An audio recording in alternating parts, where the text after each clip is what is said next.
Baik, kita mulai saja. Alhamdulillah, jadi pemateri kita hari ini sudah hadir. Bismillahirrahmanirrahim. Assalamualaikum warahmatullahi wabarakatuh. Waalaikumsalam warahmatullahi. Alhamdulillah, wassalatu wassalamu ala rasulillah wa ala alihi washabihi ajmain, amma ba'du. Rabbi shrah li sadri wa yassir li amri wa hlul 'uqdatam min lisani yafqahu qawli. Shadaqallahul aliyul azim. Yang sama-sama kita hormati Ustaz Dedi Putra sebagai pemateri kita. Beliau sebagai koordinator dakwah ya di komunitas atau pengajian Ridha Allah di Bogor. Teman-teman sekalian, baik mitra Hasanatur maupun non mitra Hasanatur yang saya hormati, yang saya banggakan, puji syukur kepada Allah Subhanahu wa taala, alhamdulillah pada malam hari ini kita bisa berkumpul ya, kita belajar bersama-sama, kita mengaji, kita mengkaji, kita menuntut ilmu. Ya, mudah-mudahan apa yang kita dapatkan ya, ilmu-ilmu nanti akan mendapatkan membawa berkah dan manfaat buat kita semua. Salam dan salam tidak lupa kita aturkan pada junjungan kita Nabi besar kita Muhammad Sallallahu Alaihi Wasallam. Sallallahu alaihi wasallam. Baik, teman-teman sekalian, pada malam hari ini ya kita namanya webinar kajian ya, kajian sholat khusyuk dan 7 ilmu penjernih hati, yang pastinya waktu kurang lebih 1 jam ini tidak cukup ya tuh, karena begitu panjang pembahasannya. Mungkin nanti kita akan beberapa kali kita adakan sampai teman-teman semuanya nanti bisa benar-benar menguasai apa itu sholat khusyuk, bagaimana sholat khusyuk, dan bagaimana bisa mempraktekkan di setiap kita melaksanakan sholat. Ya, baik sholat yang wajib maupun sholat yang sunnah, baik ketika kita sholatnya sendirian maupun kita sholatnya berjamaah, kan itu.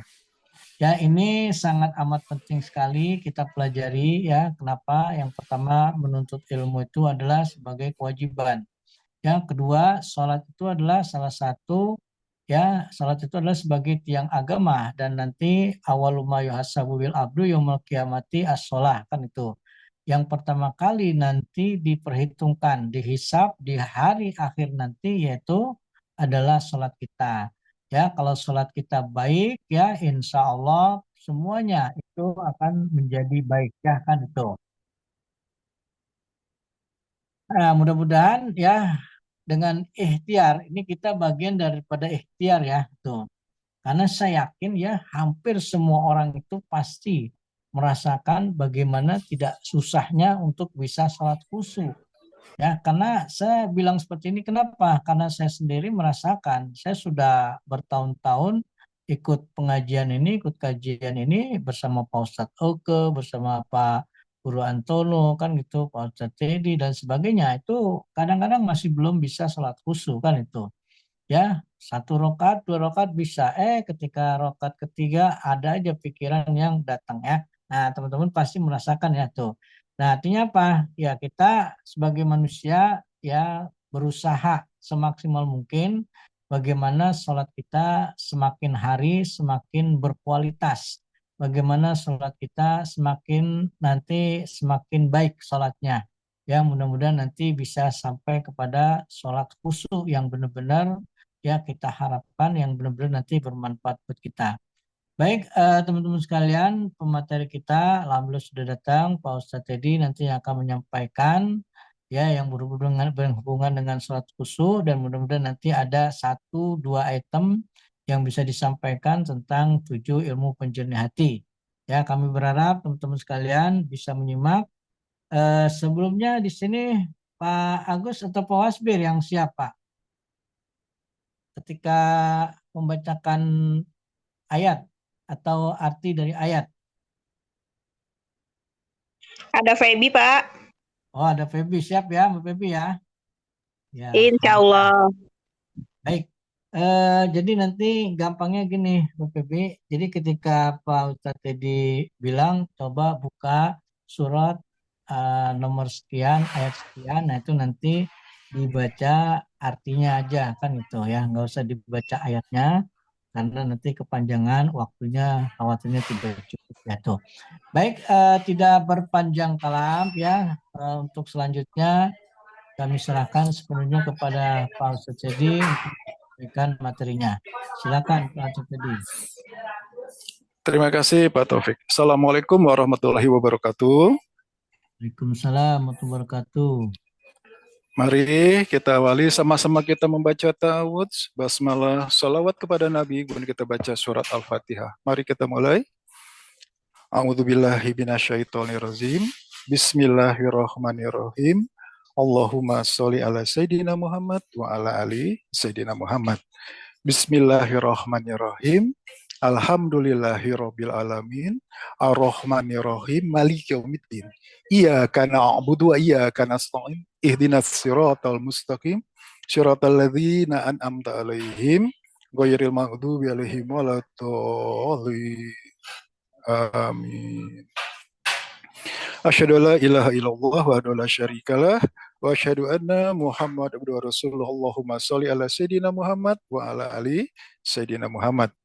Segala puji dan syukur kita aturkan kehadirat Allah, berkat rahmat karunia hidayahnya.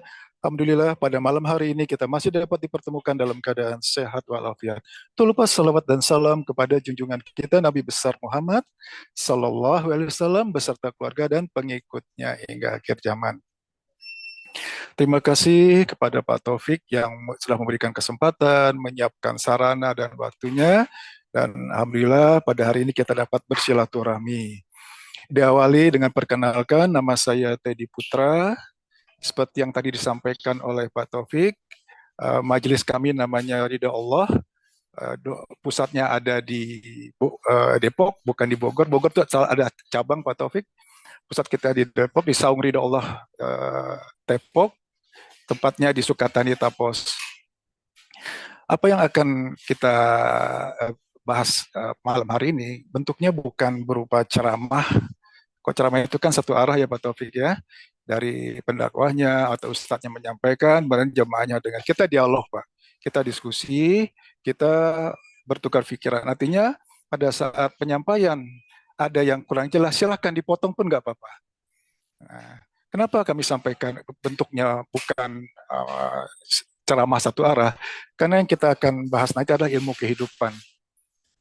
Yang namanya ilmu kehidupan, tentu kami berharap yang tersampaikan nanti bukan hanya sekedar pengetahuan, bukan hanya sekedar teori, tapi sampai dengan tahap pemahaman, setelah paham kemudian dipraktekkan.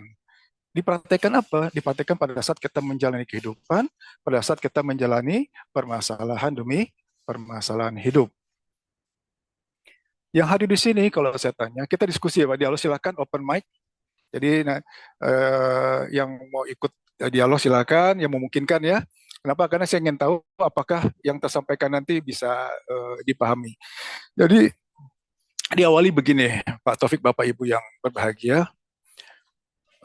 Saya cerita kondisi saya pada saat usia 40-an. Pada saat usia 40, alhamdulillah secara ekonomi cukup mapan. Saya salah satu direktur di satu perusahaan dan GM, General Manager di perusahaan yang lain. Tentu secara ekonomi mencukupi, bahkan lebih dari cukup. Anak-anak bisa berangkat dengan mobil sendiri, dengan ada driver. Tapi kondisi saat itu, sholat subuh saya Pak, itu jam 6:30 pagi atau jam 7 pagi. Sholat subuh tuh ke masjid hanya Jumat. Bahkan ada kalanya suatu bolong dengan kesibukan, dengan alasan sedang ada meeting, sedang dalam dan lain-lain kondisi yang adalah. Nah, maha baiknya Allah. Entah kenapa tiba-tiba saya diingatkan. Saya diingatkan bahwa nanti itu yang pertama kali dihisap ditanya itu sholat. Saya kaget kan. Terbesit aja maha baiknya Allah ya. Ya kita sebutlah itu hidayah buat saya. Oh sholat. Kemudian saya lihat yang ada kasih dengar ceramah ya di TV ataupun di radio ya. Waktu itu masih radio masih banyak, masih cukup lah dikenal. Yang namanya laki-laki Muslim, pria lah gitu, itu harus di masjid keutamaannya. Bahkan di suatu kajian saya mendengar Rasul pernah akan membakar suatu kampung karena ada yang tidak sholat laki, tapi dibatalkan oleh Rasul. Kenapa? Karena di situ ada anak-anak dan ada wanita. Artinya apa di sini? Kewajiban seorang Muslim pria umat sholat di masjid. Oke. Kemudian saya pasang niat, mulai hari ini saya harus sholat di masjid. Oke. Kalau selama ini pada saat di kantor saya pegang sajadah, saya sholat di ruangan, tapi setelah saya rubah niat tersebut, jam 12 azan saya ke masjid. Pulang lewat jalan tol, rumah saya kan di Depok, lewat tol Jagorawi. Kalau yang selama ini bentar lagi sampai rumah, keburu kok misalkan gitu ya, keburu maghrib masih ada gitu. Ini saya paksakan berhenti di rest area sholat. Saya jaga sholat 5 waktunya. Oke? Itu Pak. Kemudian di waktu yang bersamaan saya ditunjuk sebagai ketua bidang dakwah di masjid terdekat, dekat rumah saya. Ketua bidang dakwah. Berarti tugas saya adalah menghadirkan ustadz, menghadirkan kiai yang itu mengisi kajian-kajian di masjid. Saya kenal Pak dengan beberapa ustadz yang level mulai dari nasional, bahkan yang sudah keluar negeri. Nah, apa yang terjadi? Pada saat saya sudah memperbaiki sholat saya, 5 waktu saya, itu saya bikin program sendiri Pak Taufik. Jadi 40 waktu itu bagi 5, berarti 8 hari berturut-turut, nggak pernah tertinggal sekalipun takbiratul ulanya. Takbiratul pertama, imam. Artinya apa? 8 hari berturut-turut nggak pernah tertinggal takbir pertamanya imam, berarti pasti di masjid kan? Tepat waktu kan? Apa yang terjadi? Pada saat proses saya memperbaiki soal tersebut, ekonomi drop Pak. Sehabis-habisnya. Secara ekonomi. Secara kondisi, sensitif, bawaannya marah, bawaannya kesel aja. Itu saya bingung kan. Ini apa yang terjadi nih? Bahkan di titik nadirnya Pak, titik yang terendah, untuk makan besok uang nggak ada. Bahkan pernah listrik diputus Pak. Kenapa? Saya masih abodemennya, kalau nggak bayar, dicabut meterannya Pak Taufik. Kebayang kayak gitu kan? Itu saking sulitnya betul saat itu. Nah, saya bingung apa yang harus saya lakukan. Sholat saya udah saya benerin kok malah mau seperti ini gitu yang terjadi.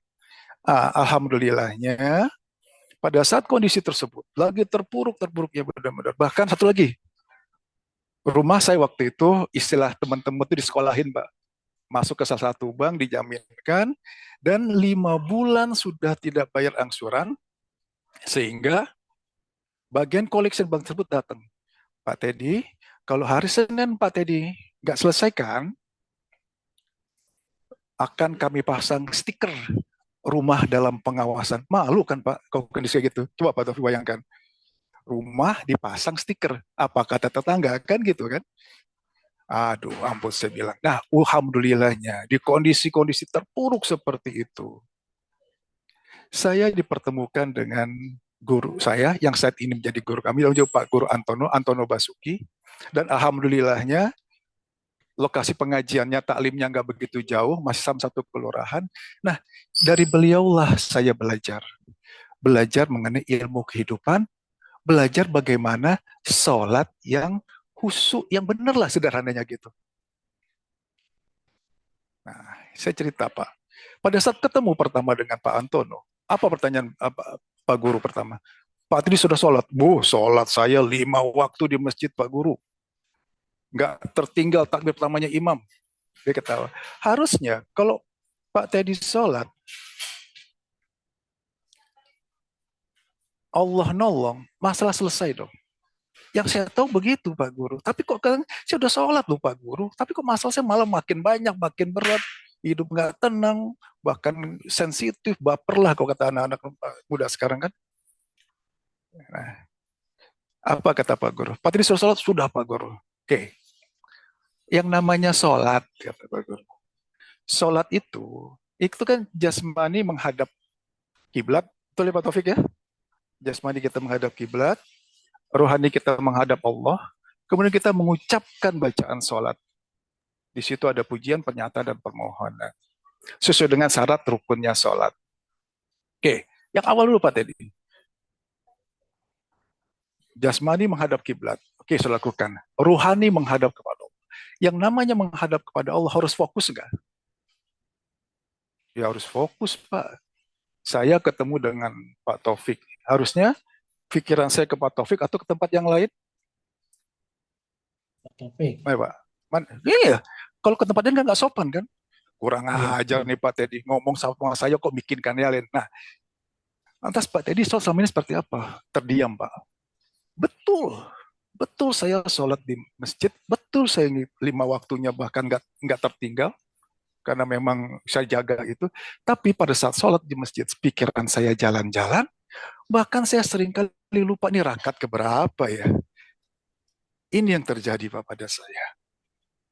Saya diam. Mana Pak tadi? Kata Pak Guru Antono, sudah sholat. Waduh, langsung kata, waduh, katanya, iya Pak, sholat saya masih pikiran jalan-jalan. Bahkan pada sholat berjamaah saya sering lupa. Ini rakaat keberapa ya, hanya sekedar mengikuti imam. Oke, kata Pak Guru. Oke, berikutnya, kata Pak Guru, masih senyum-senyum kan. Yang namanya sholat kan kita menghadap, kemudian mengucapkan bacaan sholat, kata Pak Guru. Gitu. Yang namanya mengucapkan, ngomong, taruhlah, Pak Teddy ngomong sama saya, kata Pak Antono, Pak Guru Antono. Pak Teddy tahu nggak apa maksudnya? Ya tahu lah Pak. Masa orang ngomong nggak tahu apa maksudnya? Kayak itu kan? Oke, Pak Teddy sholat. Pada saat duduk di antara, pada saat at-tahiyatul aja. At-tahiyatul mubarakatus salawatut thayyibat. Oke. Pada saat Pak Teddy bilang, yang namanya menyampaikan harus orang yang tahu apa yang disampaikan. Orang apa namanya tuh Pak Teddy kalau orang ngomong tapi nggak tahu apa yang disampaikan? Ngoceh, tapi dia nggak tahu. Orang gila Pak Guru, saya bilang gitu. Betul kan? Orang gila, dia ngomong tapi dia nggak tahu apa yang diomongin. Orang ngelindur, kan gitu kan? Ya saya bilang orang gila Pak Estri. Oh iya benar. Dia apa? Orang gila, betul. Orang gila tuh ngomong tapi nggak tahu apa yang diucapkan. Oke, pada saat Pak Teddy sholat, baca at-tahiyatul mubarakatus sholawatut. Apa artinya? Kediam saya Pak. Pak Teddy, tapi nggak tahu apa yang diomongin. Orang apa namanya? Orang gila Pak Guru. Oke, Pak Teddy ngomong sama Allah. Pak Teddy sampaikan kepada Allah. At-tahiyatul mubarakatus sholawat. Apa artinya? Terdiam saya Pak. Ya udah oke, itu panjang katanya. Mau saya diam. Coba pada saat sujud. Nah, kan pendek bacanya ya Pak. Subhana Rabbiyal a'la wa bihamdi. Apa artinya? Terdiam Pak. Belasan tahun, puluhan tahun saya sholat tapi saya nggak tahu apa yang saya ucapkan. Saya masih coba ngelak gini. Pak Guru, Allah kan tahu apa yang saya sampaikan. Allah tahu, tapi kita yang menyampaikan harus tahu nggak apa yang kita sampaikan. Kediem Pak. Tadi kan Pak Teddy udah bilang, kalau ngomong, menyampaikan, bicara tapi nggak tahu apa yang disampaikan, orang gila. Sampai senyum. Jadi mohon maaf Pak Teddy udah berapa lama jadi orang gila. Saya ketawa Pak. Ketawa sambil nyesel mati. Baru saya sadar. Ternyata disinilah kunci utama kesalahan saya. Sholat pikirannya jalan-jalan, kemudian menyampaikan hanya sekedar menyampaikan, boro-boro pakai rasa. Pak Guru sampaikan tadi, soal itu harus khusyuk. Khusyuk itu kan pakai rasa, Pak. Karena mau pakai rasa, kalau kita sendiri nggak tahu apa maknanya, apa artinya. Nah, dari situlah saya belajar dari Pak Guru Antono bagaimana sholat menuju khusyuk. Dan sebelumnya saya diberi penjelasan, dipaparkan, diajarkan materi atau pola-pola ilmu kehidupan atau yang disebut oleh beliau 7 ilmu penjernih hati. Saya diajarkan bagaimana sabar, bagaimana ikhlas, tawakal, bersyukur, berprasangka baik, tapi waspada, sholat menuju khusyuk, dan zikir perbuatan. Semuanya 7. Nah, dari beliaulah saya dapat ilmu. Itu ilmu kehidupan ini. Setelah saya dapat, ini Pak Guru bilang sampaikan apa? Bermanfaat nggak? Sangat bermanfaat Pak Guru. Betul-betul.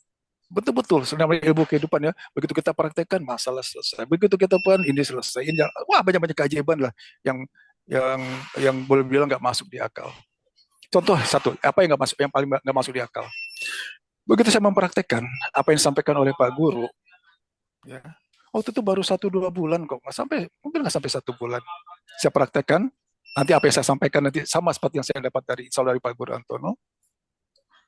Pada waktu itu kondisi memang lagi parah-parahnya Pak.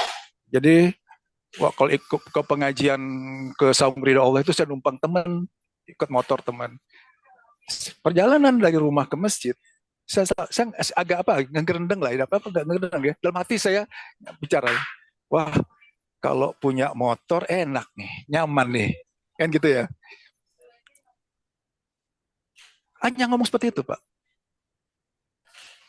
Begitu selesai, saya waktu itu hari Rabu malam. Begitu selesai sholat Isya, okay, tiba-tiba saya dicolek oleh jamaah, namanya Pak Haji Mardianas. Pak Teddy, ayo ikut ke rumah saya. Oh, siap Haji gitu ya. Dalam hati bertanya, ada apa ya kok saya diajak ya? Padahal dia selama ini nggak pernah ngajak ke rumah kok. Kenal dekat ya, tapi nggak pernah mengkhususkan dia untuk ngundang ke rumah, nggak belum pernah. Diajaklah sih ke rumah beliau. Begitu sampai rumah, beliau masuk ke dalam, kemudian belokarkan kunci motor. Pak Teddy, ini ada motor Supra X waktu itu, ya, merek Supra, saya ingat Supra X. Motor ini udah lama nggak dipakai, Pak Teddy yang pakai.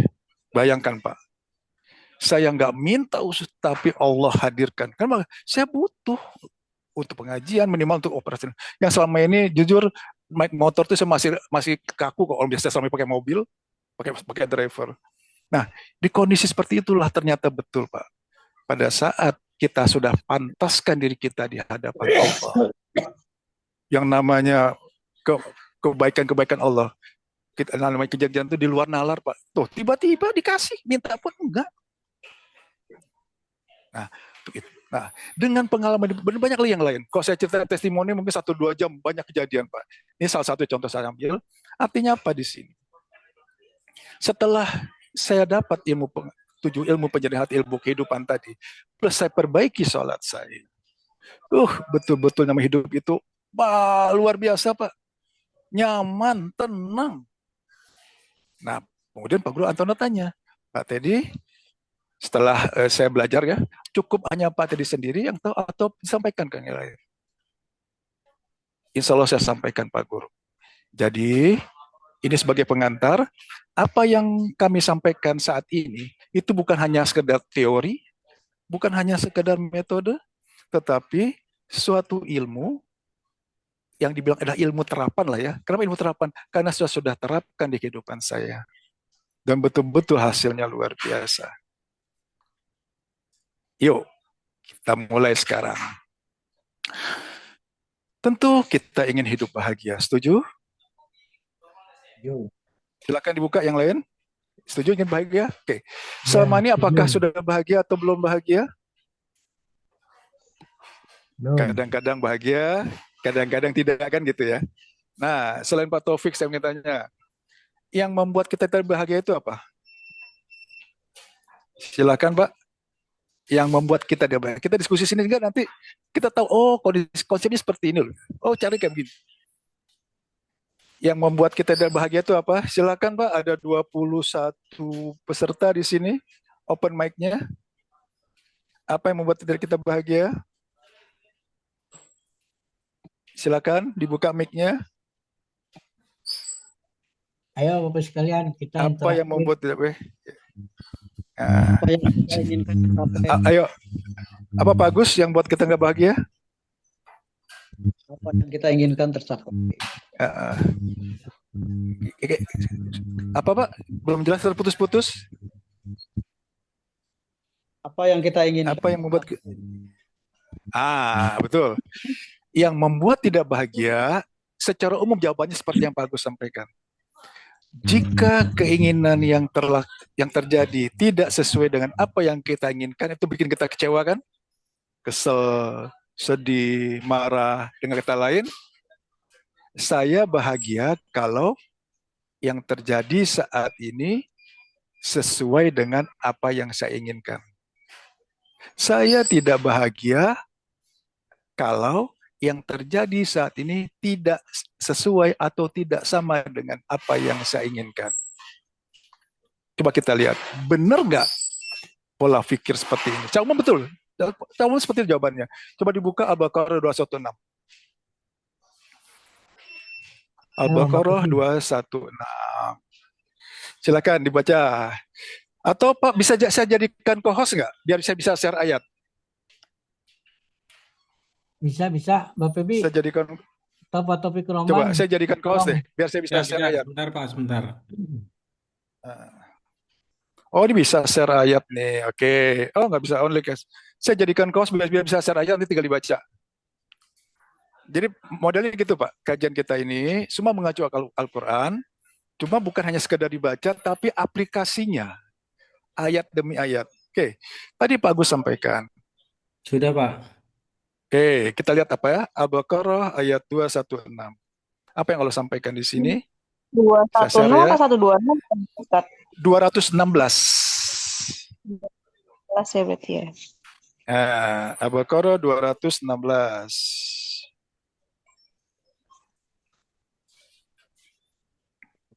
Kutiba alaikum ya. Ya, atas kamu berperang. diwajibkan atasmu. Berperang. Terus. Padahal itu tidak menyenangkan bagimu. Terus. Wah, Tapi rame ya. kamu tidak menyenangi sesuatu. Terus. Padahal itu baik bagimu. Terus. Dan boleh jadi kamu menyukai sesuatu. Padahal itu tidak baik bagimu. Allah mengetahui sedang tidak mengetahui ya. Nah, oke. Coba kita lihat. Tadi kan statementnya secara umum seperti yang Pak Gus sampaikan. Saya bahagia, saya suka, saya senang kok yang terjadi sesuai dengan apa yang saya inginkan. Saya kecewa, saya marah, saya sedih, saya dengan kata saya nggak bahagia, atau mungkin saya menderita kalau yang terjadi tidak sesuai dengan apa yang saya inginkan. Apa Allah sampaikan di sini? Boleh jadi kamu nggak menyukai sesuatu, padahal itu baik bagimu. Dan boleh jadi kamu menyukai sesuatu, padahal itu tidak baik bagimu. Allah mengetahui, sedangkan kamu nggak mengetahui. Coba lihat. Bisa memang kita nggak suka itu, padahal itu baik bagi kita. Bisa jadi kita suka, ya, tapi itu nggak baik. Kenapa? Hanya Allah yang mengetahui, sedangkan kita nggak tahu. Artinya apa di sini? Pada saat yang terjadi tidak sesuai dengan apa yang kita inginkan, itu atas keinginan Allah atau keinginan kita? Allah. Yuk. Allah. Keinginan Allah itu sempurna atau ngawur? Sempurna. Baik atau buruk? Baik. Terbaik. Karena sempurna, bahkan yang terbaik, karena sudah sempurna dan sudah terbaik, walaupun itu bertolak belakang dengan apa yang kita inginkan, harusnya bilangnya apa? Alhamdulillah. Terbaik buat kita loh. Alhamdulillah. Itu. Kenapa? Allah mengetahui, sedangkan kita nggak tahu. Nah, dengan kata lain, pernyataan bahwa saya bahagia kalau yang terjadi sesuai dengan apa yang inginkan, saya nggak bahagia kalau yang tadi nggak sesuai, itu salah atau benar? Ayo. Nah, ayo tanamkan di masing-masing ya. Kenapa? Karena ini terjadi. Nah, Al-Quran menyampaikan, Allah menyampaikan, ini sebenarnya terbaik buat kamu. Nah, kenapa terjadi seperti ini? Kenapa orang kemudian hidupnya menderita? Karena nggak paham apa yang Allah inginkan, apa yang Allah maksudkan. Kenapa kejadian ini kok terjadi pada saya? Berarti statement bahwa saya bahagia kalau yang terjadi sesuai itu nggak pas ya. Nah sekarang kita lihat ya. Berarti statement tadi kita skip dulu. Saya bahagia kalau yang terjadi sesuai, saya nggak berarti nggak sesuai. Artinya apa di sini? walaupun yang terjadi tidak sesuai, harus tetap bahagia nggak? Tetap bahagia. Bagaimana caranya? Ntar kita belajar. Oke. Yang kedua, ada orang sampaikan gini, saya bahagia kalau masalah saya selesai. Setuju? Utangnya lunas, sakitnya sembuh, anak yang tadi nakal jadi baik. Ada yang berpendapat seperti itu, bukan? Betul nggak? Saya bahagia kalau masalah saya selesai. Betul? Ada yang berpendapat seperti itu? Saya tidak bahagia kalau masalah saya tidak selesai. Kan gitu ya? Nah, kalau pola pikirnya adalah saya bahagia kalau masalah saya selesai, pertanyaan berikutnya adalah, masalah itu bisa selesai nggak? Enggak tentu. Masalah Nggak satu selesai, timbul masalah yang kedua kan? Iya. Iya kan? Masalah kedua selesai, ada masalah ketiga. Ketiga selesai, ada yang keempat. Begitu terus. Artinya apa? Berarti masalah itu akan ada terus nggak? Selalu Nggak. ada. Lantas kapan bahagianya? Nah inilah. Ini pemahaman seperti ini dulu. Jadi dua pola pikir tadi, ayo kita singkirkan dulu. Walaupun itu secara umum, memang seperti itu jawabannya. Saya bahagia kalau masalah selesai. Lu masalah nggak akan selesai-selesai. Masalah penyakit selesai, timbul masalah keuangan. Masalah keuangan selesai, timbul masalah keluarga. Kan gitu. Mungkin malah komplikasi. Komplikasi itu paket lengkap katanya. Udah keuangan bermasalah, sakit-sakitan lagi, anak juga nakal. Itu ada yang bilang seperti itu. Pak Ustadz, saya udah penyakitnya kompleks, Pak. Kompleksnya apa? Kata gitu. Lengkap, Pak Ustadz, katanya. Udah saya baru dipecat, anak saya bermasalah, sekarang kondisi saya juga lagi sakit, katanya. Udahlah. Nah, itu mari kita sama-sama belajar yang namanya ilmu kehidupan. Nah, ini kunci di sini adalah, kunci pertama adalah bagaimana kita bersikap menyikapi atas permasalahan yang ada. Kalau kita bagi, masalah itu dikelompokkan 3 bagian. P, H, K. P itu apa? Penyakit. H itu apa? Hutang atau piutang ya, keuangan lah. P, H, K. K itu apa? Keluarga, kerabat, kawan. Setuju? 3 kelompok besar itu ya.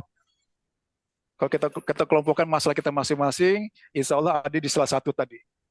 Ya kalau nggak keuangan bermasalah, ya kalau nggak kesehatan, ya kalau kesehatan nggak bermasalah, tentu ada hubungan bermasalah dengan hubungan kerabat, kawan atau kekerabatan. PHK. Kalau saya tanya yang ada di sini, ingin nggak punya masalah?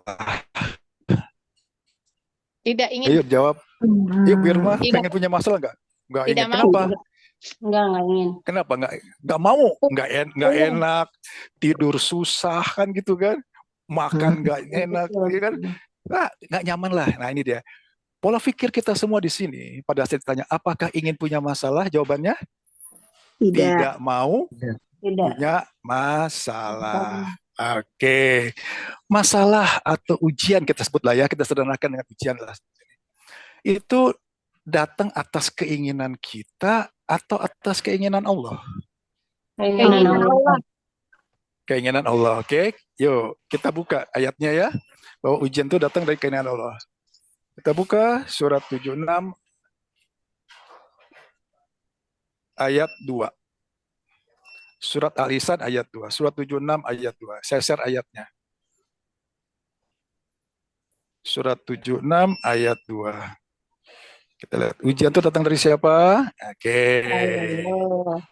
Allah. Benar. Kita cek di Al-Quran. Surat 76 ayat 2. Surat 76 ayat Al-Insan. 2. Ya, betul. Ya, silakan. Artinya saja. Sungguh kami telah menciptakan manusia dari setetes mani yang bercampur. Benar nggak? Betul. Betul itu. Ya, benar. Yang kami hendak mengujinya dengan perintah dan larangan. Karena itu kami jadikan dia mendengar dan melihat. Oke, jadi ujian itu atas keinginan atau keinginan Allah? Allah. K-nya besar ya Allah. K-nya besar ya. Kami berarti itu kan Allah berserta aparatnya kan. Kami hendak mengujinya. Kalau ujian itu datang dari Allah, bisa kita tolak nggak? Tidak. Masalah.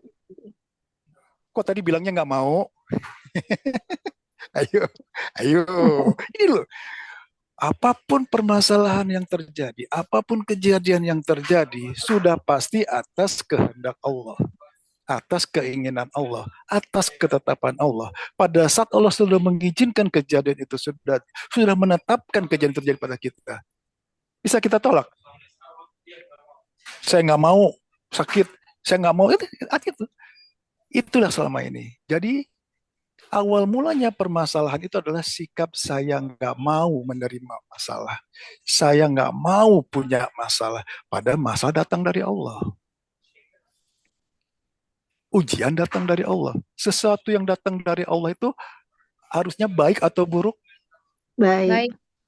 Baik. Allah Maha Pengasih Maha Penyayang. Surat 4 ayat 40. Allah tidak akan mengizinkan, Allah tidak akan menzolimi sekecil apapun.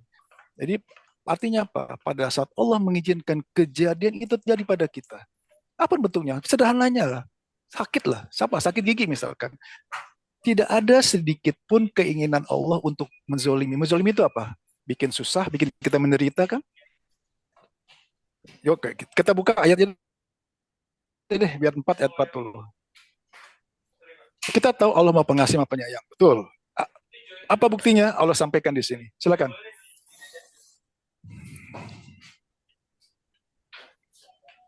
Dibaca, kelihatan kan terjemahannya? Sungguh. Sungguh Allah tidak. Sungguh Allah tidak akan menzolimi seseorang walaupun sebesar zarah pun. Apa artinya? Pada saat Allah mengizinkan kejadian itu terjadi pada kita, tidak ada sedikit pun keinginan Allah untuk bikin kita susah, menderita. Kalau kemudian pada saat Allah memberikan ujian, entah masalah keuangan, masalah kesehatan, apa bentuknya, kemudian kita merasa menderita, kita merasa salah, itu artinya ayatnya yang salah atau sikap kita yang salah selama ini? Sikap kita yang salah selama ini loh. Berarti ada yang perlu kita perbaiki dari kitab kita selama ini. Seakan-akan tuh manusiawi wajar. Enggak. Coba merenung sejenak. Dikasih sakit gigi deh. Selama ini bilangnya aduh, mengeluh atau alhamdulillah. Sakit gigi aja. Nggak usah yang lebih berat lagi. Ya kan? Ngeluh kan? Kenapa sih saya udah sikat gigi, udah jaga, kok masih sakit gigi aja? Kenapa sih udah saya jaga bener-bener perencanaan yang ada, kok proyeknya masih gagal? Kenapa sih anak udah dijaga bener-bener masih aja nakal, susah disuruh sholat? Nah ini dia. Artinya apa di sini? Sikap kita yang pertama di sini adalah mau nggak mau, suka nggak suka, terima dulu kondisi yang ada. Kenapa? Ini sudah atas izin Allah, ketetapan Allah. Pada saat Allah menetapkan, pasti maksud Allah tuh baik. Pasti maksud Allah tuh benar. Walaupun kadang-kadang kita belum tahu baiknya di mana. Kenapa? Allah Maha Pengasih Maha Penyayang, bakal berjanji tidak akan menzalimi sekecil apapun. Jadi pada saat ada masalah, langkah pertama adalah terima dulu. Benar-benar terima apa yang kondisi yang ada. Oke. Berikutnya. Kenapa manusia nggak ingin punya masalah? Karena merasa berat kan? Berat nyelesaikan, susah nyelesainnya, kan gitu. Kita lihat, apa statement Allah dalam hal permasalahan atau ujian ini. Al-Baqarah ayat terakhir. Jadi ayat-ayat ini dipakai pada saat kita mulai menjalani kehidupan melalui permasalahan. Al-Baqarah ayat terakhir. Al-Baqarah ayat 286. Ya, silakan.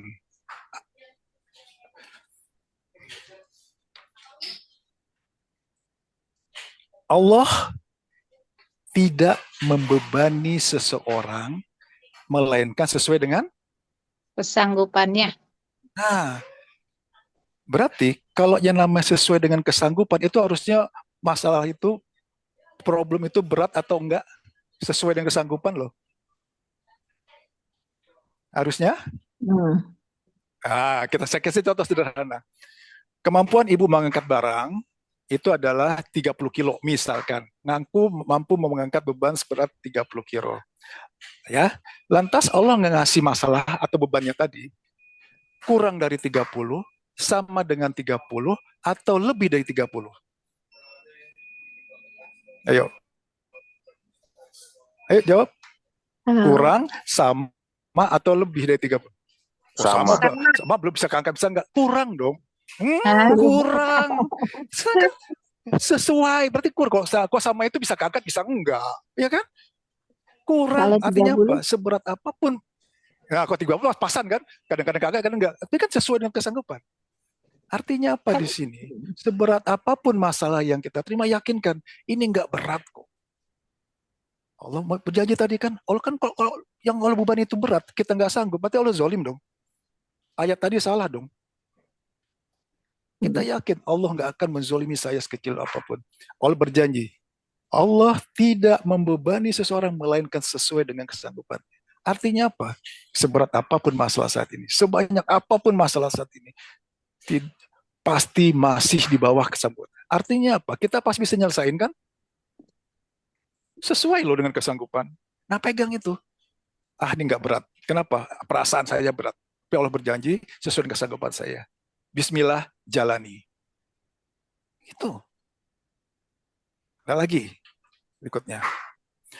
Kenapa orang nggak mau punya masalah? Sulit nyelesain, betul? Susah nyelesaikannya, benar? Iya. Kita lihat. Al-Insyirah. Ya. Insyirah. Ayat 5. Ayat yang saya sampaikan ini kan ayat yang udah familiar ya, yang biasa kita dengar kan. Oke, coba baca ayat 5 dan 6. Iya, ayat ini sudah hafal semua, cuma tinggal prakteknya. Betul kan, ayat yang familiar semua tadi. Coba ayat 5 dan 6, apa janji Allah? Sungguhnya bersama kesulitan ada kemudahan. Ayat 6. Terus ayat 6-nya? Sesungguhnya bersama kesulitan ada kemudahan. Oke, coba kita lihat. Kita telah pelan-pelan sih. Kenapa sampai 2 kali berturut-turut Allah menyampaikan dengan kalimat yang sama isinya? Maka itu apa? Jadi, ya gitu ya. Sesungguhnya ada kemudahan. Kenapa ada kalimat ayat berikut yang sama? Manusia tuh ngeyel. Sulit ya Allah, susah ini gak selesai-selesai ya Allah. Apa sesungguhnya bersama kesulitan ada kemudahan. Begitu ayat yang kalimat yang kedua lah, itu sama atau lebih keras? Pasti lebih keras kan? Udah tenang aja, sesungguhnya bersama kesulitan ada kemudahan. Bersama itu gini loh, ya, bersama kesulitan ada kemudahan. Ini kesulitan, bersama kesulitan ada kemudahan. Jadi harusnya pada saat ada masalah tadi tenang atau pusing harusnya? Ayo. Kenapa? Bersama kesulitan ada kemudahan, tenang aja. Sesulit apapun Allah sudah siapkan solusinya. Ini yang perlu kita pelajari. Makanya kita perlu ilmu kehidupan. Kenapa? Yang kita selama ini Al-Quran itu hanya kita sekedar baca. Iya, salah tidak. Silakan perbaiki makro tajwidnya, silakan. Tapi ingat, Al-Quran itu adalah pedoman bagi seluruh manusia. Menjadi petunjuk dan berkah bagi orang yang meyakini. Yang namanya petunjuk, namanya pedoman, itu hanya sekedar dibaca atau dipraktekkan. Dipraktekkan kan? Mau ke suatu daerah, misalkan ke Ancol lah, ibu nggak tahu daerah Ancol. Sekarang ada alat bantu namanya Google Map. Google Map-nya cukup dibaca atau diikutin. Belok jalan sana, masuk jalan tol, turun jalan ini, belokan. Diikuti apa cuma sekedar dibaca? Diikuti. Tuh, selama ini Al-Quran diikuti, dipraktekkan pada saat kita menjalani kehidupan. Google Map saja buatan manusia kita patuhi, belok kiri kita belok kiri, belok kanan kita belok kanan. Lo ada Al-Quran kok hanya sekedar dibaca doang. Dipakai. Tenang aja, bersama kesulitan ada kemudahan, janji Allah. Ditegaskan lagi, bersama kesulitan ada kemudahan, tenang aja, ujian itu sesuai dengan kemampuan kok, nggak usah khawatir. Tenang aja, Allah itu mau pengasih sayang, Allah nggak akan menzolimi sekecil apapun. Pakai ayat-ayat tadi. Oke, lanjut. Masalah ujian. Oke, yang namanya ujian. Tujuan ujian itu untuk meningkatkan atau menurunkan.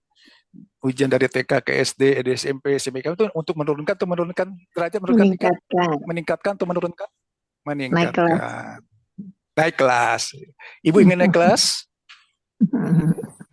Oh, ya pengen dong. Masa TK terus? Enggak ada. Oke. Yang namanya ingin naik kelas tentu ada ujian kan. Yang namanya ujian, begitu Allah menguji, Allah akan kasih apa namanya? Ujian itu bentuknya apa? Kalau kita ingin ditingkatkan derajatnya, bentuk ujian itu apa? Masalah kan? Iya, masalah keuangan, masalah kesehatan, masalah dengan keluarga. Jadi tujuan Allah itu memberikan ujian itu supaya kita meningkat derajat. Ingin Tapi ditingkatkan nggak ujian derajatnya? ada. Ingin. Kan ini anehnya, ingin ditingkatkan tapi nggak mau punya masalah. Sama juga ingin jago berenang nggak mau basah, bisa? Nggak bisa kan? Inilah yakin. Saya ingin ditingkatkan derajatnya. Lantas apa yang terjadi? Allah kasih ujian kan? Kasih permasalahan.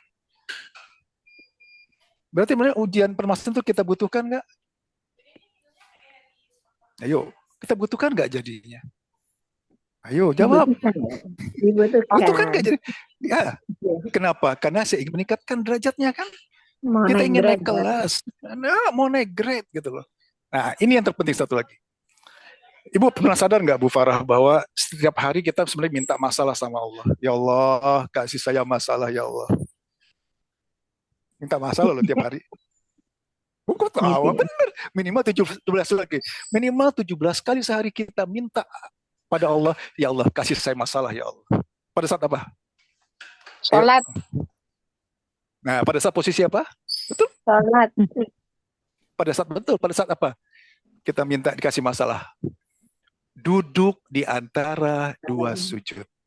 Rabbil firli, ya Allah ampuni saya, warhamni, kasih saya, wajibuni, tutupai saya, warzukni, wahdini,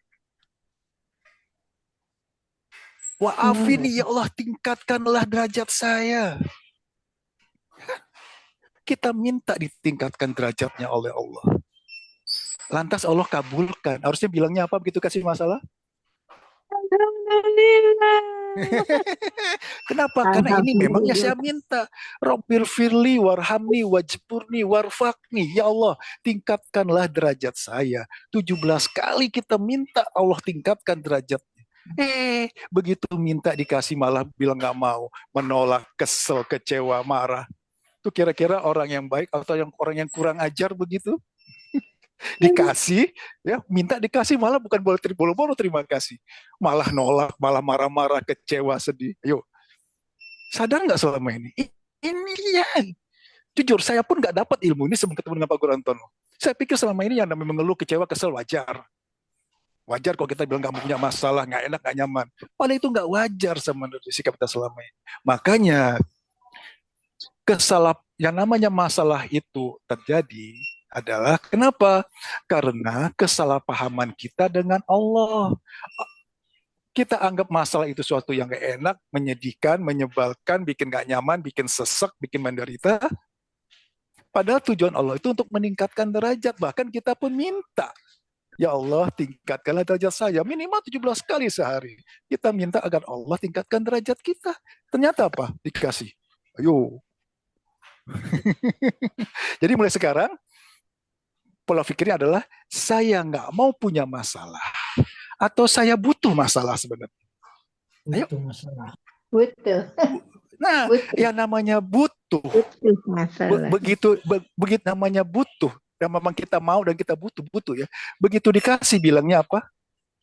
Alhamdulillah. Nah, kalau dikasih masalah aja bilang alhamdulillah, apalagi kasih namanya kenikmatan kan? Jadi bahagia nggak hidup ini? Tuh, ini yang kita pelajari. Ya, oke. Kenapa saya nggak masuk langsung ke metode sholat usul? Pondasinya dulu. Pola pikir kita samakan dulu bahwa ini loh, masalah itu sebenarnya bahkan saya butuh. Bukan hanya sekedar nerima. Nerima itu tahap awal. sampai tingkat butuh. Kenapa? Orang saya yang minta, saya mau meningkat derajatnya kok. Tapi kan puyeng, Ustadz. Nah, benar. Kan puyeng. Nah, nanti puyengnya pakainya panjang lagi. Puyeng gitu kan. Nanti kita bahas bagaimana supaya nggak puyeng. Nah, ini kita belajar ilmu kehidupan. Oke. Ini kita buka dulu. Jadi wacananya kita buka dulu. Kenapa? Supaya kita keluar dari kotak Islam ini. Saya nggak mau punya masalah. Saya kesel, saya kecewa dan lain-lainnya. Coba. Pada saat Allah memberikan kejadian itu bentuknya ujian. Tadi Allah kan janji nggak akan menzolimi. Berarti masuk Allah itu baik. Dan Allah pasti meningkatkan derajat. Kemudian kita tolak. Kita kesel, kita kecewa. Kok Allah tega banget. Minimal kayak begitu. Itu kira-kira sikap kita baik atau kurang ajar sama Allah? Kurang ajar. Sadar nggak kayak begitu selama ini? Iya. Nggak sadar. Ini, nah itu mungkin kita buka sekarang. Kita diskusi di awal pertemuan ini. Ayo kita semua buka. Yuk. Walau pikir yang selama ini kita anggap manusiawi wajar, itu enggak. Kita samakan lagi bahwa apapun kejadian yang terjadi itu pasti atas izin Allah. Setuju? Ayat Yasin, surat Yasin ayat terakhir. Nah, pada saat Allah mengizinkan kejadian terjadi, janji Allah, satu, Allah tidak akan menzolimi sekecil apapun. Artinya apa? Walaupun kejadian demi kejadian itu bikin kita sesak, bikin kita sakit, menderita, seakan-akan menderita ya, nggak nyaman dan lain-lainnya, itu berarti tidak ada keinginan sedikit pun Allah. Lantas bagaimana menyikapi pada saat kita menerima kejadian yang tidak enak? Bisa bilang alhamdulillah. Nah, itu yang kita pelajari. Nanti ini pengantar udah cukup dong. Pengantar dulu sekarang. Oke. Bagaimana cara menyikapinya di sesi yang kedua besok? Ini kan udah 1 jam nih, udah 52 menit. Setelah ini kita sama dengan diskusi. Hah? Ya, oke. Kalau ini belajar kajian ini nggak kerasa kok, sejam itu nggak kerasa. Betul, saya kan ngalami seperti itu. Kenapa? Karena memang ini yang kita alami sehari-hari gitu loh. Saya terkaget-kaget, ibaratnya kayak orang tuh pertama kali mempak Quran tuh kayak dipukulin gitu kan. Seakan kan udah bener dong, ketua bidang dakwah, sholat udah bener kan gitu kan. Bener menurut saya gitu loh. Tapi yang terjadi, kok hidup menderita, susah dan lain-lainnya gitu kan, aneh. Nah, inilah makanya terus sekarang, ayo sama-sama kita diskusi, kita sama belajar. Makanya saya bilang, kita ini bukan ceramah, tapi kita dialog. Pada saat ada yang belum jelas, di-cut pun nggak apa-apa. Pada dia 2 hari diskusi seperti ini. Dan yang kita bahas adalah ayat-ayat Al-Quran. Insya Allah semuanya akan keluar di Al-Quran yang ada. Sesuai dengan Al-Quran dan tentu ada hadisnya. Begitu. Oke, ada yang ingin bertanya? Silakan. Ada, Pak. Ya, apa? Lanjut, silakan. Tapi minta maaf dulu ya. Ya, nggak apa-apa. Saya maaf. Yang saya rasakan masalah-masalah itu, menurut saya pribadi, itu terasa sangat berat karena dimunculkannya dari orang-orang yang sangat kita care, sangat kita sayangin. Itu dia maksud saya. Bagus. Kalau orang lain masa bodoh deh gitu ya. Tapi ini orang yang kita cintai, kita sayangin dan sejenis itulah gitu loh. Betul. Itu aja sih, Ustaz. Sudah itu pertanyaannya? Iya, iya. Oke. Kenapa yang namanya masalah itu datang dari orang yang terdekat kan gitu ya? Anak, tetangga, mungkin mertua juga kan? Yang orang terdekat. Sekarang gini. Kalau masalah itu datang dari Pak Prabowo, ngefek nggak? Datang dari Presiden Amerika, ngefek nggak? Ya kan, ketawa ibu kan. Justru yang namanya memang ujian itu datang dari orang yang terdekat. Ya anak, ya kerabat kita yang terdekat. Ya memang wajar, memang seperti itu gitu loh. Ujian itu datang memang seperti itu. Supaya kenapa? Nah nanti kita pahami kenapa kok nanti ujian itu datang orang yang terdekat. Itu jelas ya. Supaya berpengaruh, ngefek pada kita. Kok dari orang lain nggak ngaruh lah. Iya. Contoh sekarang sederhana Ujian aja. dari Prabowo BBM naik, Pak. Nah itu kan nggak terlampau, tapi kok datang dari anak, datang dari tetangga terdekat, datang dari saudara paling dekat, tapi datang dari orang tua atau mertua. Nah, itu memang kayak begitu. Semua ujian itu datang dari ring 1 istilahnya. Orang yang terdekat dengan kita. Nanti tenang dulu, itu yakin dulu, memang wajar yang namanya ujian itu datang dari orang yang terdekat. Kayak sekarang gini. Ayo kita buka sekarang. Al-Baqarah 155. 155. Al-Baqarah 155. Apa yang Allah sampaikan di sini? Al-Baqarah ayat 150. Mengenai musibah mengenai musibah. Ayo, ya betul, mengenai musibah. Ayo. 155, 156. Ya, Dan kami sudah tinggal pasti dibaca, Bu. akan Tinggal dibaca. Nah, dan kami dan terus baca. kami pasti akan menguji kamu dengan sedikit ketakutan, kelaparan, kekurangan harta dan jiwa dan buah-buahan. Dan sampaikanlah kabar gembira kepada orang-orang yang sabar. Oke. Kita lihat sini. Kami pasti itu apa artinya? Kami pasti akan menguji. Ya, pasti itu apa artinya? Nggak mungkin enggak kan? Iya. Oke, bentuk ujiannya apa? Sedikit ketakutan, kelaparan, kekurangan harta. Kan itu, Jen. Yang namanya pasti, harusnya pusing atau tenang-tenang aja. Pasti kok. Ayo. Pasti. Pasti menguji dengan sedikit ketakutan. Artinya apa di sini? Yang namanya kondisi saat ini mungkin kita kadang ketakutan seperti tadi Ibu sampaikan. Mungkin suatu saat akan kekurangan harta, kelaparan, pasti. Kenapa? Ini sudah ketetapan Allah. Tapi sampaikanlah kabar gembira kepada orang yang sabar. Kenapa kabar gembira orang yang sabar? Sesi berikutnya kita bahas. Nah, kita lihat lagi. Al-Baqarah ayat 214. Ingin masuk surga kan, Ibu? Oh iyalah, semua pengen. Pada saat ingin masuk surga, apa yang terjadi? Al-Baqarah 214. Pada saat silakan Al-Baqarah 214. Ataukah kamu mengira bahwa kamu akan masuk surga, padahal belum datang kepadamu cobaan, seperti yang dialami orang-orang terdahulu sebelum kamu. Mereka ditimpa kemelaratan, penderitaan, dan diguncang dengan berbagai cobaan, sehingga Rasul dan orang-orang yang beriman bersamanya berkata, kapankah datang pertolongan Allah? Ingatlah, sesungguhnya pertolongan Allah itu dekat. Dekat. Oke. Kok kayak begini ya masalahnya? Kok dengan orang terdekat saya ya? Apa kata Allah? Ingin masuk surga enggak? Ini. Cobaan. Untuk masuk surga apa yang terjadi? Ditimpa kemelaratan, penderitaan, berbagai macam penderitaan, diguncang dengan berbagai cobaan. Tapi tenang aja, yang namanya penderitaan, cobaan itu kan sesuai dengan kemampuan kita. Tenang aja, bersama aku selalu ada kemudahan. Tenang aja, Allah mau kasih banyak, Allah gak akan menzolimi kok kita. Ya itu. Harusnya dengan kondisi saat ini, tenang atau pusing? Tenang.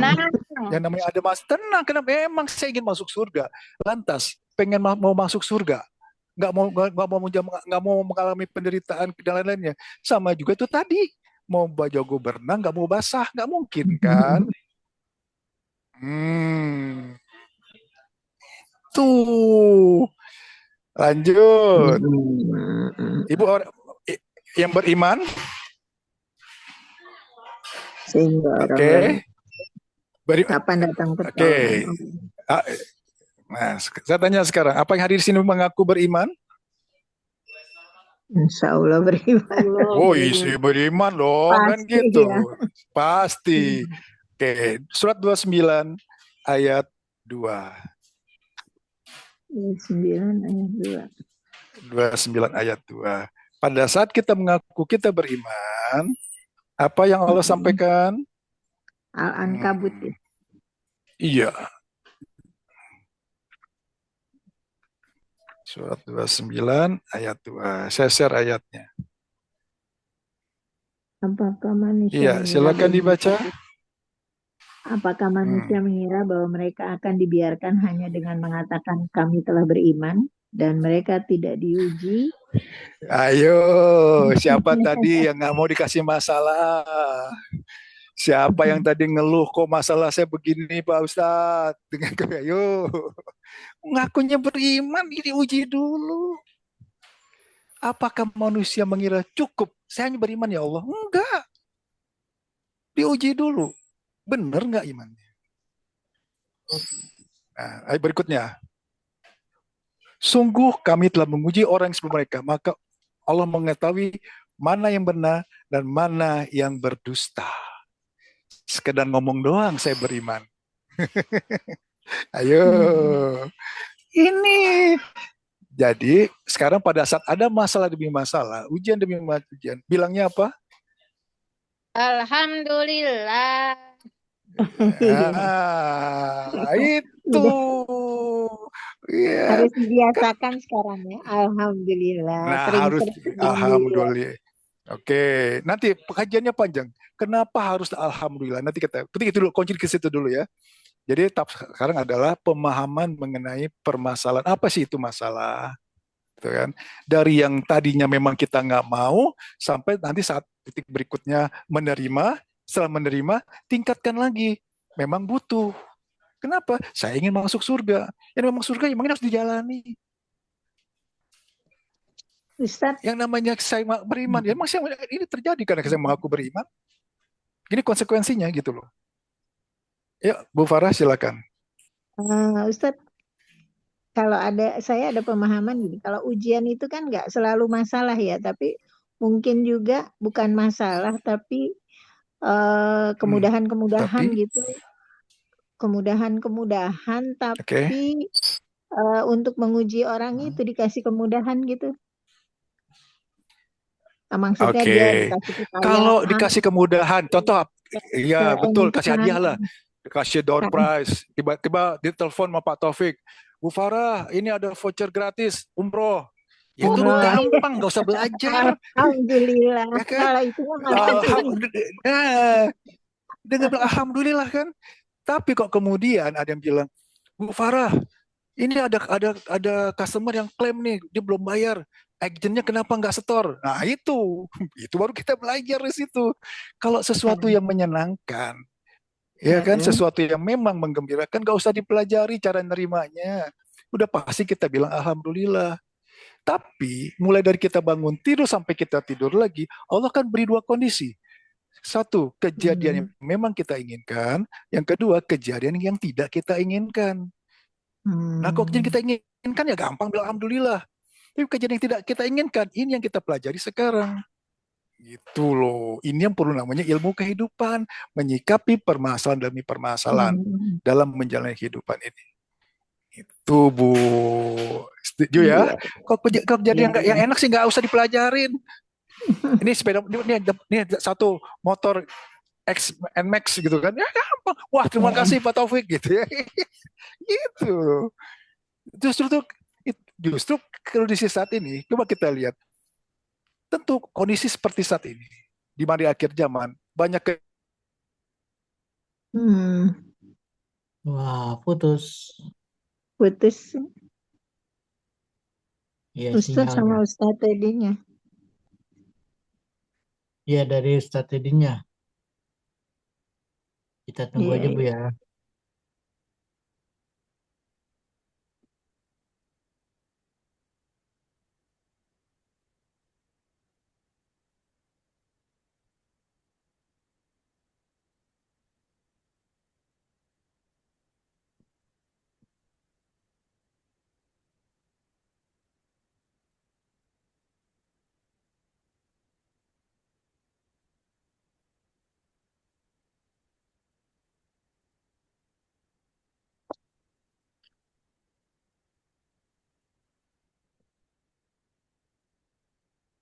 Oke, kita lanjut.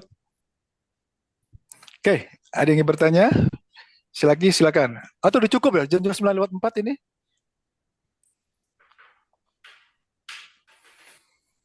Ya, ada yang ingin bertanya? Silakan.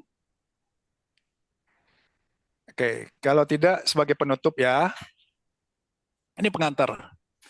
Jadi pola pikir kita, fondasi awal kita pada saat menyikapi kejadian demi kejadian.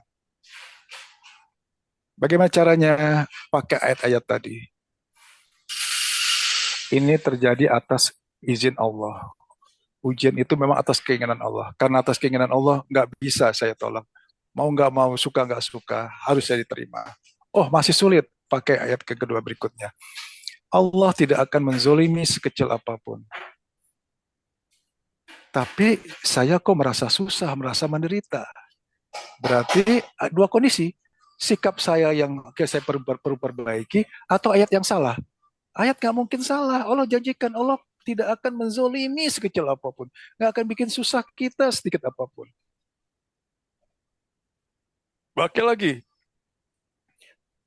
Ujian, masalah itu bentuk, Allah berikan bentuk ujian. Ujian itu memang saya butuhkan. Kenapa? Saya ingin naik kelas, saya ingin naik grade-nya, saya ingin tingkatkan derajatnya. Berarti, bahkan yang namanya ujian, minta setiap hari Allah. Kenapa? Saya ingin tingkatkan derajatnya. Karena saya minta. Berarti, walaupun kondisinya enak, ya saya bersyukur lah. Saya terima kasih, saya minta kok. Tapi sulit menyelesaikan, tenang aja. Bersama kesulitan ada kemudahan. Apapun nanti. Baik pada saat lagi kehidupan di sini. Apalagi nanti sekiranya kita diizinkan berangkat ke tanah suci kan. Tenang aja, ini jalani. Jadi hidup itu, tugas kita menjalaninya, bukan mikirin. Kok dipikirin pusing. Menjalani apa? Menjalani dengan apa yang ada sudah Allah kasih pedomannya. Allah tidak akan membawa ini memberikan sesuai dengan kesanggupan. Bersama kesulitan ada kemudahan. Kan ayatnya nggak sebanyak-banyak deh, ayat tadi dulu. Banyak ayat yang lain, nanti kita tambah lagi. Pakai ayat tadi. Oke? Sekarang. Tentu kita ingin masalah kita segera selesai. Betul? Betul. Yang bisa menyelesaikan masalah siapa? Allah. Kita atau Allah? Allah. Allah. Hanya Allah. Nanti saya ayat juga. Yang namanya masalah itu memang hanya Allah yang bisa menyelesaikan. Oke. Berarti pada saat ada permasalahan hidup, apapun bentuknya. Kita buka itu deh. 10109. Biar ini ya. 10107. Biar lebih mantap. 107. Yang bisa menyelesaikan masalah siapa? 10107. Yunus 107.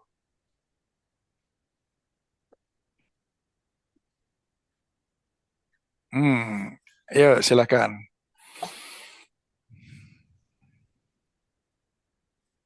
Yunus 101 dan jika Allah dan jika Allah menimpakan sesuatu bencana kepadamu maka tidak ada yang dapat menghilangkannya kecuali Dia.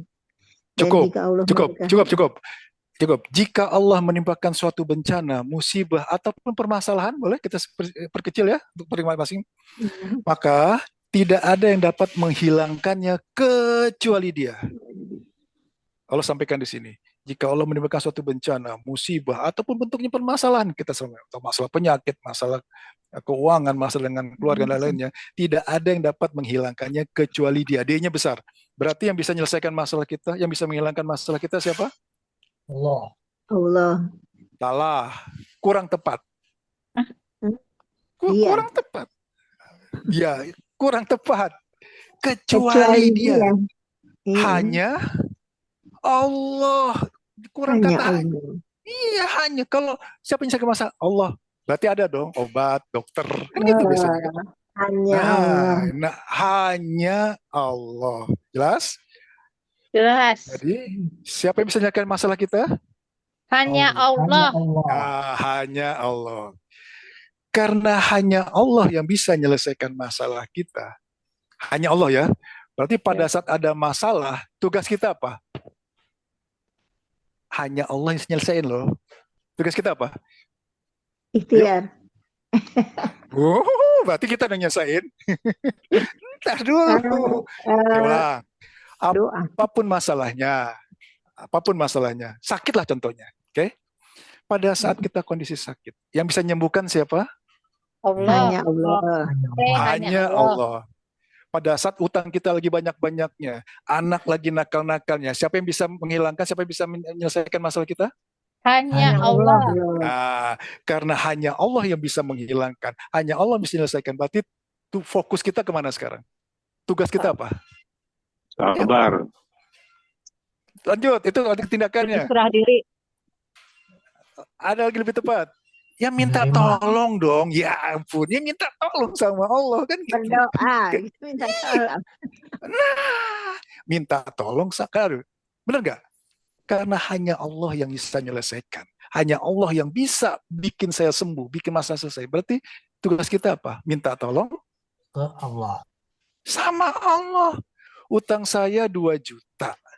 Utang Pak Taufik 4 miliar. Mana yang lebih cepat lunas? Cara logika. Utang saya 2 juta. dong. Betul nggak? Karena Juta. lebih kecil kan? Oh iya. Betul? Itu secara. Tapi yang 2 juta nggak ditolong Allah. Yang 4 miliar ditolong Allah malah lebih cepat selesai. Itu pola pikir kayak gitu. Jadi bukan besar kecil berat ringannya, dia menjadi berat, menjadi ringan, menjadi sulit. Kalau Allah nggak menolong, dia menjadi mudah, Kalau Allah menjadi menolong. ringan. Kalau Allah Kalau menolong, Allah. berarti sekarang tinggal kita fokus bagaimana supaya Allah Menolong. menolong. Setuju? Setuju. Oke. Setuju. Di mana kita cari caranya, lakukan ABC, maka Allah menolong. Ada jelas kok. Di mana kita cari? Tuntunannya di mana? Pedoman hidup kita apa? Quran. Quran. Pak Taufik udah tahu nih. Yang lain semua tahu. Yuk, di mana tuntunan hidup kita apa? Pedoman hidup kita apa? Quran. Quran dan hadis. Al-Quran. Oke. Al-Quran terdiri dari 6.600 lebih ayat. Ayat mana yang menyatakan bahwa lakukan A, lakukan B, lakukan C, maka Allah menolong? Ayo. Sering aja. Ayat ini saya yakin ibu pun tahu. Yakin hafal juga. Nggak ngeh aja selama ini baca doang sih Al-Quran. Ayo, ada. Ada ayat. Enggak. Al-Fatihah Ada, nggak ada. Enggak. Lakukan jelas kok. Lakukan A, B, C. Maka Allah menolong. Ayo. Nyerah? Sholat dan sabar. Itu. Kita ada 2 ayat berarti. Al-Baqarah 153 atau Al-Baqarah 45. Kita buka Al-Baqarah 153 ya. Betul nggak? Ayat ini menjelaskan syarat Allah menolong. Al-Baqarah 153. Wah, ini udah lewat 13 menit. Nggak apa-apa ini? Ya, lanjut. Lewat dikit ya, nggak apa ya. Oke, bisa tepat waktu lah. Al-Baqarah 153. Silakan.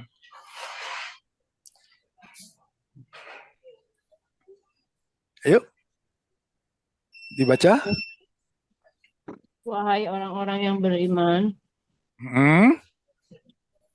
mohonlah pertolongan kepada Allah dengan sabar dan sholat. Sungguh Allah beserta orang-orang yang sabar. Innallaha ma'as-sabirin. Wahai orang-orang yang beriman, mohonlah pertolongan kepada Allah dengan sabar dan sholat. Berdasarkan surat Al-Baqarah 153, syarat Allah menolong apa? 1, Sabar, Dua, beriman, sabar dan sholat. Sabar kurang dan sholat. 1 lagi tadi, beriman dulu, yakin dulu. Kurang 1. Beriman. Hai orang yang beriman. Iman. Di luar sana banyak orang yang sabar. Di luar sana banyak orang yang sholat, tapi nggak beriman. Adakah? Jadi syarat pertama adalah beriman. Beriman itu apa? Yakin. Nanti kita bahas satu demi satu di sini. Sukun iman. Nah, setelah beriman, baru tingkatkan sabar, tingkatkan sholat. Kenapa kalimat saya tingkatkan sabar, tingkatkan sholat? Bukan menjalani minta tolong kepada Allah dengan sabar dan sholat. Kenapa meningkatkan sabar, meningkatkan sholat? Ayo. Kenapa kamu kata saya ada meningkatkan sabar, meningkatkan sholat? Bukan menjalani minta pertolongan kepada Allah dengan sabar dan sholat. Kurang tepat. Ada yang lebih tepat lagi. Yaitu mohon pertolongan Allah dengan cara meningkatkan sabar, meningkatkan sholat. Kenapa saya tambahkan kata meningkatkan sabar, meningkatkan sholat? Yuk. Kenapa? Kan selama ini udah sabar, betul? Kan selama ini udah sholat, setuju? Kok Allah nggak nolong-nolong juga? Itu, makanya kalimat saya adalah, ayo kita mohon pertolongan Allah dengan cara meningkatkan sabar, meningkatkan sholat. Selama ini udah sabar, iya. Buktinya apa?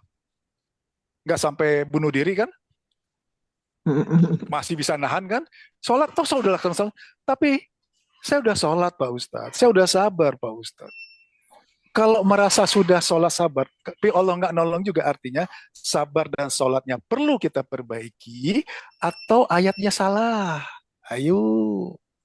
Sholat Perlu dan sabar Ditambah diperbaiki. lagi, diperbaiki. ditambah lagi imannya, tambah lagi sabar Sabar dan dan sholatnya perlu sholat. diperbaiki. betul. Jadi pada saat ada permasalahan, secara umum imannya naik apa turun? Sabarnya naik atau jadi baper? Sholatnya makin khusyuk atau makin jalan-jalan pikirannya? Ayo. Kebalik-balik kan? Manusiawi. Itu, nah itu manusiawi itu yang selama ini harus kita rombak. Kenapa? Memang seperti itu kejadiannya. Secara umum orang begitu ada masalah, sholat jadi nggak beres, Iya, nggak pikiran makin beres. jalan-jalan, makan jadi sensitif, bawaannya marah melulu, imannya drop, kan gitu. Berarti kan bertolak belakang. Harusnya pada saat ada masalah, kita masih fokus mencari solusi bagaimana masalah itu selesai. Ikhtiar tetap benar, tetap ikhtiar, tapi tetap lagi. Yang poin yang kedua, fokus ke ikhtiarnya, atau kita fokus supaya kita pantas ditolong Allah. Ayo, mana yang benar? Fokus supaya kita Pantas pantas ditolong disayang Allah. Allah. Pantaskan diri kita ditolong Allah. Bagaimana caranya? Tingkatkan keimanan kita, keyakinan kita, tingkatkan kesabaran kita, tingkatkan sholat kita. Tingkatkan sholat. Tingkatkan keyakinan mana? Pakai ayat-ayat tadi. Tenang aja, bersama kesulitan ada kemudahan. Allah maha baik, maha pengasih, nggak akan menzalimi saya kok. Bersama kesulitan ada kemudahan. Allah akan menguji sesuai dengan kemampuan. Ayat seperti itu. Itu keyakinan itu. Tinggal sekarang berarti saya tingkatkan sabar, tingkatkan sholat. Kalau masih ada pertanyaan, apa iya ya? Kalau saya tingkatkan sabar, saya tingkatkan sholat, itu beriman? Orang beriman nggak kayak begitu? Kalau masih ada pertanyaan seperti itu. Enggak. Apa iya ya? Ini berarti yakin. Oh, saya berarti sekarang tinggal saya tingkatkan sabar saya tingkatkan sholat saya. Kalau pertanyaan berikutnya, apakah tunggu sabarnya mentok, full, sholatnya benar-benar khusyuk, baru Allah menolong, atau baru kita meningkatkan sabar 1% aja misalkan. Sholatnya juga baru kita belajar dulu supaya fokus. Allah udah nolong. Ayo, mana ya? Yang pertama, yang kedua? Yang Tunggu kedua. fokus dulu. Ya, iya. Kita berjalan, Allah berlari mendekat. Kita selangkah, Allah 100 langkah mendekat ke kita. Artinya apa? Pada saat kita baru memperbaiki, meningkatkan sabar sholat, itu yang terjadi sama saya. Begitu saya perbaiki sabar sholat saya, ya Allah langsung kasih, nih motor. Padahal saya nggak minta khusus doa, ya Allah tolong saya kasih motor. Ya enggak. Dikasih sama jamaah masjid. Nanti lebih banyak kejadian yang lain. Jadi saya selingin nanti. Begitu kajian berikutnya, saya sampaikan apa yang terjadi. Begitu tingkatkan sabar, tingkat sholat luar biasa. Hal-hal yang nggak masuk di akal logika, kok bisa terjadi ya? Kok bisa ya? Seakan itu kebetulan, kan nggak ada istilah kebetulan. Jadi, insya Allah kajian yang akan datang, pertemuan kita berikutnya, kita akan bahas mengenai iman, sabar, sholat. Bagaimana iman yang sedia Allah masukkan? Bagaimana sabar? Bagaimana sholat? Kan kok selama ini bilang kan, sabar itu mudah apa sulit? Ayo jawab. Ngomong doang gampang Pak Ustadz. Coba prakteknya. Begitu kan? Oke. Sholat khusyuk itu mudah atau sulit? Sulit. Jujur aja jawab. Mudah. Bahkan di salah satu pengajian, salah satu komunitas, ada yang bilang, Pak Ustadz, kemarin disampaikan sama Ustadz yang sebelumnya, sholat khusyuk itu nggak mungkin Pak Ustadz. Sulit Pak Ustadz. Saya tanya, satu, sholat khusyuk itu perintah Allah nggak? Ayo jawab, perintah atau enggak? Sholat khusyuk. Agar kita sholat khusyuk. Perintah. Mungkin nggak Allah memerintahkan sesuatu yang sulit yang nggak bisa kita kerjakan? Ayo. Tidak mungkin. Nggak mungkin. Kenapa sulit? Karena belum tahu caranya. Setuju? Makanya jadi sulit. Iya. Kenapa sabar dibilang sulit bahkan ada batasnya? Karena belum tahu cara sabar itu seperti apa, metodenya seperti apa, prakteknya seperti apa, tolak ukurnya apa. Nanti kita ajarkan semua. Jadi yang tersampaikan sekarang, nantinya ya ilmu kehidupan yang saya sampaikan, sabar, sholat, ikhlas itu bukannya sekedar teori, tapi sampai dengan bagaimana prakteknya, sampai bagaimana tolak ukurnya, hasilnya apa. Nanti pasti saya sampaikan. Kalau kita salah saya lakukan apa yang terjadi? Itu. Ayo, kira-kira mau lanjut nggak minggu depan kajian ini? Atau 1 bulan lagi, 2 bulan lagi? Lanjut. Dua bulan lagi, sebulan lagi, atau minggu depan? Seserah Pak Taufik. Oke, itu dulu cukup ya. Besok juga. Ya udah. Oke, karena sudah jam, waduh lewat 20 menit, janji jam 9 tadi. Mohon maaf. Dengan diwakili oleh Bu Farah. Sekiranya yang tadi saya sampaikan ada yang menyinggung perasaan, saya dimaafkan Bu Farah. Iya, sama-sama. Saling memaafkan. Terima kasih. Yang benar datang dari Allah, sekiranya salah dari saya. Setelah kita saling memaafkan, saya akan minta mohon ampun pada Allah dulu ya. Mari kita tutup dengan membaca hamdalah. Alhamdulillahirrahmanirrahim. Doa kafaratul majlis. Subhanallah wa bihamdika asyhadu an la ilaha illa anta astaghfiruka wa atubu ilaik. Assalamualaikum warahmatullahi wabarakatuh. Waalaikumsalam warahmatullahi wabarakatuh. Ya, baik, alhamdulillah kita sudah mendapatkan materi yang sangat bagus Bu ya, tentang ilmu kehidupan. Jadi yang bisa kita garis bawahi bahwasanya setiap orang itu pasti ya, ini sudah ketetapan Allah, akan diberikan masalah kan itu. Artinya apa? Masalah itu ya tujuannya adalah untuk meningkatkan derajat kita. Ketika kita ada masalah, kita jangan cari solusi, tapi cari pertolongan Allah. Baik. Mungkin malam ini sudah selesai ya. Nanti kita lanjut. Tunggu informasinya 1 atau 2 minggu ke depan ya di grup ya. Dari saya cukup sekian. Billahi taufiq wal hidayah. Wassalamualaikum warahmatullahi wabarakatuh. Waalaikumsalam warahmatullahi wabarakatuh. Terima kasih banyak Pak Ustaz.